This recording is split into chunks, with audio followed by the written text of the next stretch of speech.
seguimos en el año 66. El año 66 es un año importante en la historia de la prensa porque es cuando se quita la censura previa. O sea, cuando llega el señor Fraga al Ministerio de Información, hace una ley de prensa que para aquel momento hay una relativa libertad, que es que ya no hace falta que lo publicado pase antes por censura.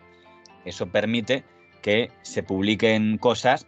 Es verdad que igual si publicas algo contra Franco te sancionan inmediatamente después. Claro, o sea, claro. pero ¿Pero que quedaba publicado al menos? en aquella época hay una especie de batalla interna dentro de los periódicos que representan a las familias del franquismo. Para entenderlo, la izquierda no existe, lógicamente está prohibida y legalizada, pero la derecha no era un bloque homogéneo. Hay distintas facciones y como los partidos políticos estaban prohibidos, pues los periódicos eran un poco el referente. Y una de las incógnitas es quién iba a sustituir al general Franco como dictador cuando falleciera. Y claro, había había un sector, como era la ABC, que entendía que tenía que ser don Juan de Borbón, el hijo del último rey que había habido, el conde de Barcelona, que no se llevaba demasiado bien con Franco en ese momento. Y en cambio había otro sector, los falangistas, por ejemplo, que decían que tenía que ser quien Franco dijera. Y si Franco decía que quería que fuera don Juan Carlos, pues tenía que ser don Juan Carlos y había que saltarse a don Juan, etc. Y esto se trasluce en prensa. Y hay una pelea interesante entre el ABC y el Arriba. Y hay, por ejemplo, dos columnistas muy importantes en aquella época. En ABC, uno que se llamaba Julián Cortés Cabanillas, que era muy monárquico, y en Arriba, uno que se llamaba don Jaime Campmany, o Campmany como se escribía, que era muy falangista. Lo curioso es que Jaime Campmany se consideraba republicano, pero no republicano como vamos a entender ahora, republicano fascista, los que querían una república. Que no quieren una monarquía, básicamente. Sí, eso es. Y entonces ocurre una cosa muy curiosa que publica un artículo Arriba hablando despectivamente de esas cosas que dice Cortés Cabanillas, de sus cuentos de Borbones y tal. No es lo mismo leer Los cipreses creen en Dios y 1.000.000 de muertos de José María Gironella que La caraba de Julián Cortés Cabanillas. Alrededor del Sol Rey, quieto majestuosamente en Estoril, esperando el inicio de su movimiento de traslación que terminará en la curva de su apogeo, girarían el planeta A, el planeta B y el planeta C. Son el satélite Newton y el subsatélite Luisito. ¿Comprendido? Que provoca que Julián Cortés Cabanillas publica un artículo diciendo cómo se atreve a ofender a la monarquía. El padre de Julián Cortés Cabanillas había muerto durante la Segunda República, lo habían matado los milicianos del Frente Popular, con lo cual pone a su padre encima de la mesa. Mi padre que perdió la vida ante tal. El laureado escritor, Premio Mariano de Cavia 1966, señor Campmany, se ha dignado desde su encumbrada pajarita de papel del diario Arriba intentar ofender mi modesto nombre de escritor con una alusión olímpica y despectiva sin otro objeto que ofender a su vez y a mi costa a la humana, caballerosa, inteligente y españolísima personalidad de don Juan de Borbón.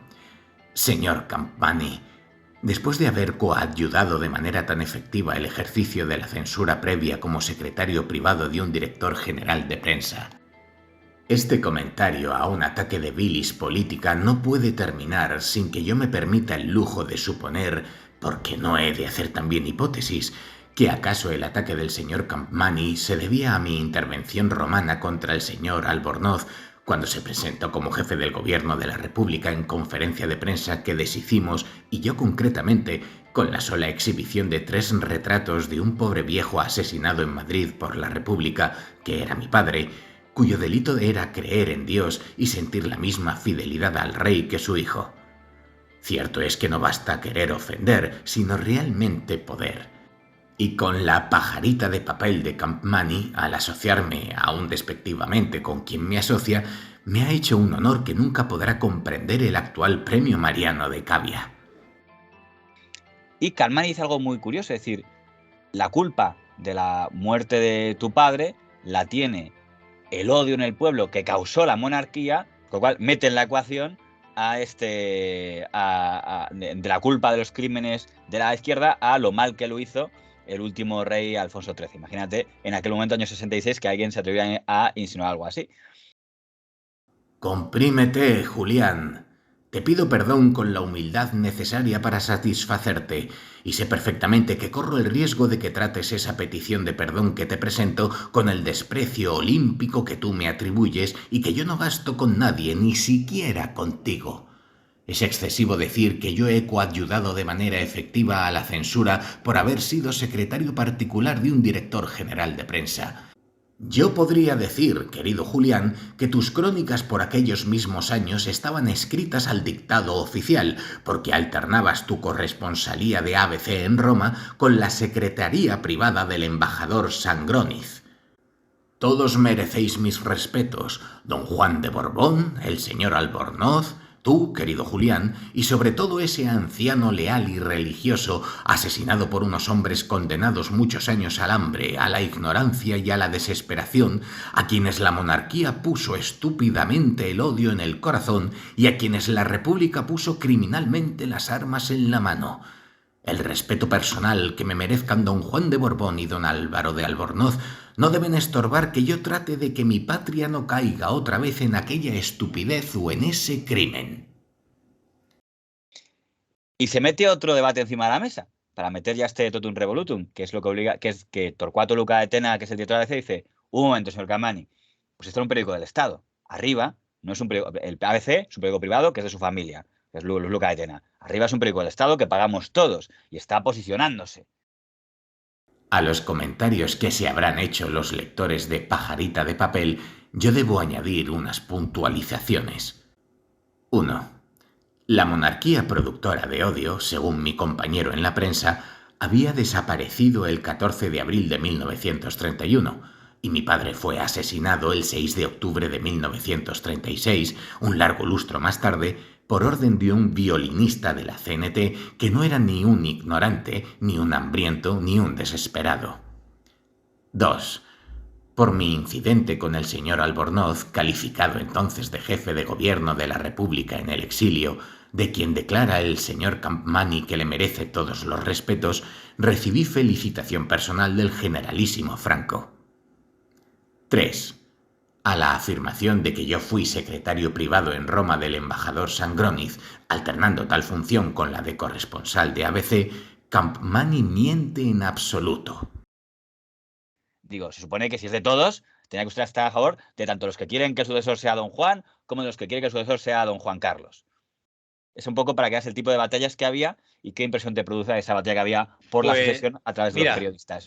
Lo que me parece más curioso es que dentro de un momento de represión absoluta y total, dentro de lo que cabe, había esos momentos de libertad encorsetada. No, hombre, no. Yo no me refería a eso. Tal vez me expliqué mal. Cuando yo te dije comprímete, Julián, aludí a la hinchazón del tono y a la inflación de los argumentos, pero no al número de renglones. Te vas quedando con poquita voz, pero todavía desagradable. El odio que produjo aquella monarquía fue acumulándose durante muchos años y tardó solo 5 en estallar. No te extrañes de esto. Han pasado 30 años y alguien podrá pensar, leyéndote, que todavía no se ha apagado el tuyo. Por desgracia, Julián, en aquellos años también un violinista podía estar condenado al hambre, a la ignorancia y a la desesperación. Aquellos violones trajeron esos violines.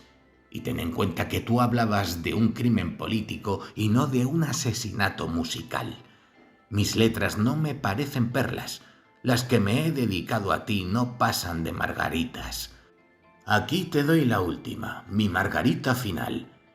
Puedes hacer con ella lo que quieras, ozarla o ponértela en el ojal. Pero de cualquier manera, yo ya no te daré otra. Para pensar diferente, para que hubiera posturas contrapuestas. Claro, siempre dentro del bloque de la derecha.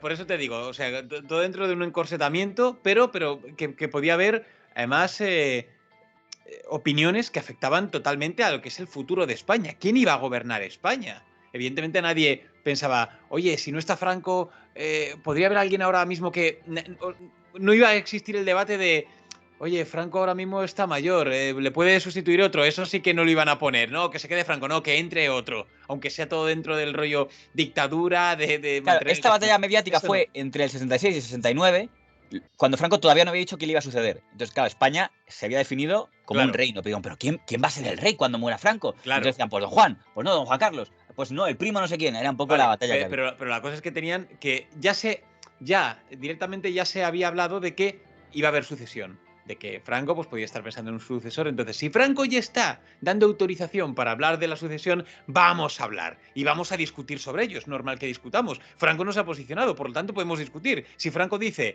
que es este el que tiene que gobernar, este debate no existe. No, y es lo que pasó. Y en cuanto Franco dijo, se acabó el debate. Se acabó el debate. Entonces, por eso digo que me parece un momento muy curioso, enternecedor, dentro de gente que se cree que tiene opinión, cuando realmente eres básicamente un perro al que te están soltando un poco la cadena para que puedas ladrar un poco más fuerte. Pero ya está, pero la cadena la sigues teniendo. Simplemente es que se soltó un poco, se alargó un poco la correa en los años con la ley de prensa, 67 lo que querían. Me da tenemos ocasión porque habrá vale, de ello. Pero al final hay una cosa que sí que me parece una realidad de todo esto. El ABC es un periódico privado y Arriba es un periódico que como dices, estaban pagando todos.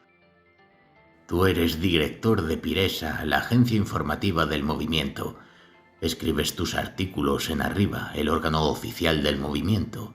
Y el movimiento Jaime Campmany es, según el preámbulo de la ley del 17 de mayo de 1958, la comunión de los españoles en los ideales que dieron la vida a la cruzada.